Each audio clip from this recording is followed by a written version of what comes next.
আসলাম পালোয়ান সাজু পালোয়ানের ভিতরে কুস্তির লড়াই স্টার্ট। শুরু করো তোমরা এখন। যে 1 মিনিটের ভিতরে আসলাম চ্যালেঞ্জ দিছে সাজুকে 1 মিনিটের ভিতরে ফেলে দেবে। এখন দেখা যাক কি হয়, দুইজন আড্ডাআড্ডি লড়াই চলতেছে। আরে লড়াই সেই লড়াইয়ের ভিতরে দেখা যাক কি হয়। এখনো 1 মিনিট হয়নি। আসলামের জায়গা থেকে অনেক চেষ্টা করে যাচ্ছে, মাথা অত নিচু করলে চলবে না, বডি একটু উপর মোড় রাখো। আসলাম তুমি কিন্তু 2 নাম্বারই করা শুরু করে দিচ্ছ। হ্যাঁ 1 মিনিট হতে কিন্তু হয়ে যাবে, কেন উঠলে হবে না, দেখা যাক। হ্যাঁ ঠিক আছে আসলাম, বেশি সময় নেই কিন্তু তোমার হাতে। আর আরে গেছি মানে তোমার বলো পুরি খাই দিত কয়টা কদিন দুডু তোমার দিবানি দুটো। হ্যাঁ আর বেশি সময় নেই আসলাম। হ্যাঁ হ্যাঁ হ্যাঁ আরেকটু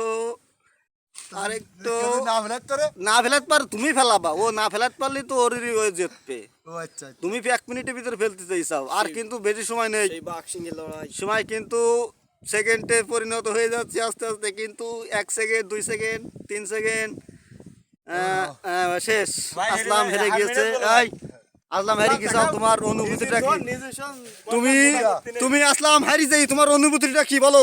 তুমি যে এখন বাঘ ব্যক্তি দাবি করো, তুমি যে বলো আমি বাঘ, তা তুমি আজকে হারিয়ে গেছো, তোমার অনুভূতি এই জিতা ফাটি কি বলে দেখুন।